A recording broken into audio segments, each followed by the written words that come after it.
Good morning, good afternoon, and good evening, mga kakuripot. So, pinadalahan tayo ng Muso Gaming. Legion Muso? Hindi ko sure, pero basta, ayan, nandyan yung logo nila, ang Legion. Muso Legion. Okay? Anyway, so, pinadalan tayo ng specifically, ang pinili ko kasi is yung Spider. Okay? Throne series na Spider. Ewan ko, medyo naguguluhan ako sa mga naming nila eh. So, ayan.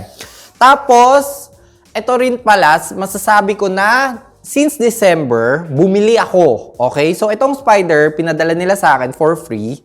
Pero, nung December pa lang, bumili na ako ng chair nila. Which is yung Galaxy ata, Aeolus series. Ewan ko, magulo nga ang naming nila. Pero yun, okay lang.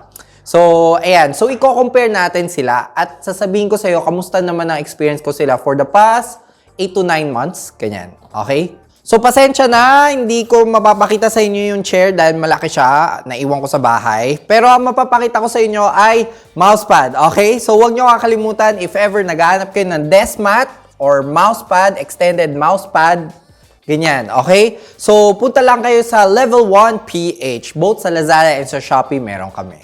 So, pakita ko na lang sa inyo, mabilisan lang to kung paano ko siya inassemble. First, syempre, hanapin nyo muna yung manual. Nakatago siya sa akin sa mismong upuan. Pero hindi ko rin gaano sinunod yung manual dahil inuna ko yung pag-assemble ng base. Simpleng salpak lang ng mga wheels, then ipatong ang hydraulic para umakyat baba ang upuan. Next, lumipat naman ako sa mismong upuan. Kinabit ko yung mga armrest niya, left and right. Tapos sa ilalim ng upuan, kinabit ko yung connector ng upuan papuntang hydraulic. Then, kinabit ko na rin yung pang-support sa footrest. Pansinin nyo rin pala na meron siyang harap or likod. Yung parang may space at bilog na area ay yung nakaharap sa likod. Okay? So, yun yun sa akin. Yun yung pagkakaintindi ko. Then, pinasok ko na yung footrest. Tapos, kabit nyo yung gasket na magiging stopper para hindi kumalas yung footrest totally pag ginamit nyo na siya. Tapos ayun na, ipatong nyo na yung buong upuan sa hydraulic. Okay, sa backrest naman. Kinabit ko muna yung lumbar pillow at headrest pillow sa backrest. Tapos, iniscrew ko na rin siya papunta sa upuan. Lastly, kabit nyo na lang yung guard and okay na yung gaming chair nyo. So, kamusta naman yung upuan? Siyempre, unang mapapansin natin ay yung material niya. Dahil leatherette siya, leatherette is just fake leather, okay? Mas mainit talaga siya kumpara sa fabric. Kasi yung binili ko nung December, yung Aeolus Galaxy 300A, di ba? Tandaan ko. Joke lang. Nasa script kasi. Okay? Fabric kasi yung pinili ko. Talagang pinili ko yung fabric dahil gusto ko ng fabric. Pero yun nga, both naman may pros and cons, ang pagiging fabric at ang pagiging leather. Red. Okay? Personally, mas gusto ko ang fabric dahil may experience ako dati sa mga leatherette. Nagbabakbak. Okay? Nagkakalat siya. Okay? So, ito mas hindi talaga magkakalat. Kaso, syempre, mas dumihin naman pag fabric. Kumpara sa leather. Leather kasi isang punas lang. Di ba? Guess yun naman na. Tapos, ang leather rin kasi, medyo sticky ang feeling. Pag medyo, di ba? Yung humid ba? Or medyo pawis ka? Or, kasi madalas ako nakasando. Okay? So, nakikita naman yan sa mga vlogs ko. Madalas nakasando. So, ayun, kumakapit ako sa likod na upuan. So, next na difference naman nila, okay, sa Spider, up and down lang ang armrest niya. Tinatawag nilang 2D, okay? Dun sa Aeolus Galaxy 300A, haba, di ba? Okay, tatanda ko pa. 4D siya. So, left, right, up, down, turn, forward. Okay? So, yun. Personally, hindi ko naman ginagamit yung mga yan. Okay? Okay. Minsan nakakairita pa nga dahil nato-turn siya. Okay. So, sa akin, okay lang naman na 2D lang siya. Up and down lang. Okay? So, walang problema yon. Pero, parang mas malambot pa nga yung armrest ng Spider. Sure ako, noticeable. Malambot talaga yung sa Spider kumpara sa Aeolus Galaxy. Okay? 300A. Okay? So, ayan. Hindi ko alam, depende na sa inyo kung alin yung mas magugustuhan nyo. Depende na rin. May pros and cons rin yan. Pag malambot sobra or ano. Iniisip ko, mas matibay yung sa Aeolus Galaxy kasi mas matigas siya ng konti. So, yun. Tapos may bonus pang carbon fiber design yung sa Spider. Yung sa Aeolus Galaxy, ano lang, regular lang. Pagdating naman sa comfort, natatandaan ko yung unang upo ko, dahil XL to XL kasi tong both. Okay? Both chairs natin. Alam mo yung feeling na parang may nakayakap. Ganon. Kasi talagang parang nakaganyan siya dahil parang pang XL nga, pang malaking tao. Talaga yung pag-upo ko, parang may nakayakap sa akin. Ganon yung feeling. Ewan ko, natutuwa ako doon. So, depende rin sa inyo kung gusto nyo yung ganong feeling. Pero sinishare ko lang yung first experience ko dati. Noong December. Tanda-tanda ko yan. Kasi yun yung talagang, di ba? Ganon. Iba. Kasi dati, regular lang. Alam mo yung flat lang yung likod nung chair ko. So, eto medyo may angle. Ayan. So, iba talaga. Tapos yung Spider, same lang rin naman yung experience ko. Yun nga. Mas sticky nga lang kasi leather siya. Tapos pagdating naman sa seat, okay, yung mismong material ng seat, magkaiba sila. Mas firm yung feeling pag umuupo ka dito sa Aeolus Galaxy. Yung sa Spider, mas malambot. Pero kasi yun nga, nakita ko na parang iba ata yung material nung dalawa.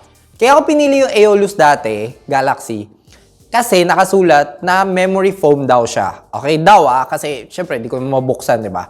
Memory foam, kaya siguro mas firm siya ng konti. Kasi itong sa Spider, regular sponge siya. Pero okay pa rin naman, kasi both sila, parang feel ko, medyo kulang yung material sa mismong puwet na area. Kasi pag medyo malakas kang upo, nararamdaman ko yung bakal sa ilalim. So, hindi ko alam.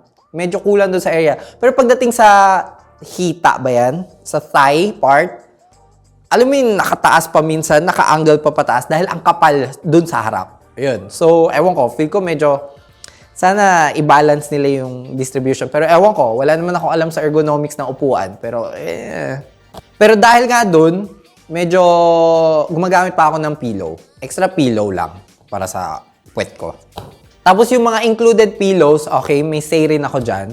Yung sa Spider, mas nagugustuhan ko yung lumbar. Okay?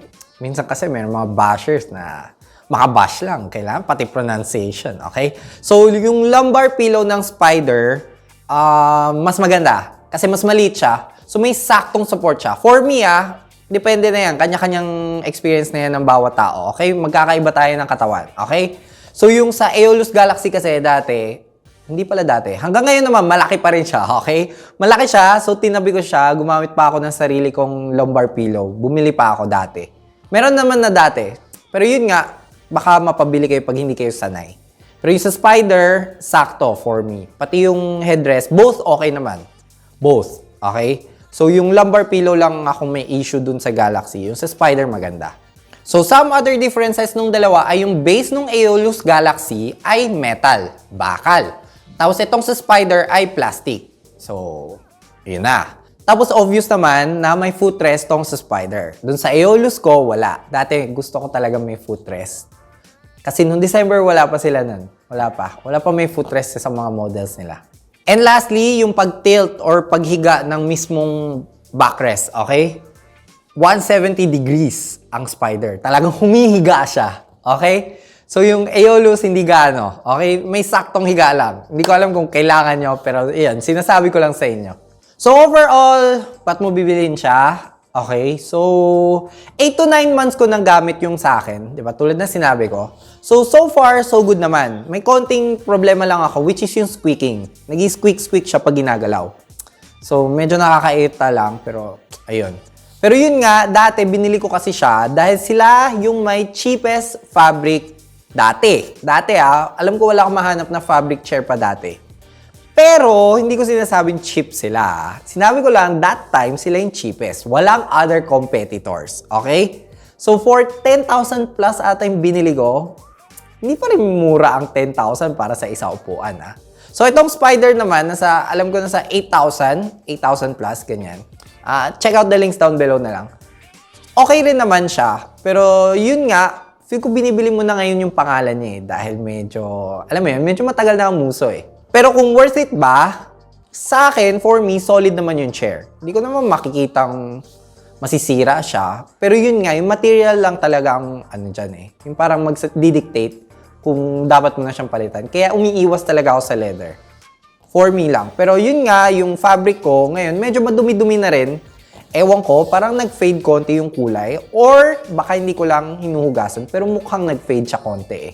Anyway, links will be at the description down below na lang tulad ng sinabi ko kanina. And thank you again to Muso Philippines, okay, for sending me their gaming chair, okay? Or Muso Legion ba? Basta, iisa lang yan. Obvious naman yan. May ibang tawag lang sila sa sarili nila. Okay? So, like this video naman kung nakatulong ako sa pag-shopping nyo and consider subscribing na lang to support the channel. So, sige na, huwag nyo kalimutan yung mousepad pala. Let's do this again next time. Bye-bye!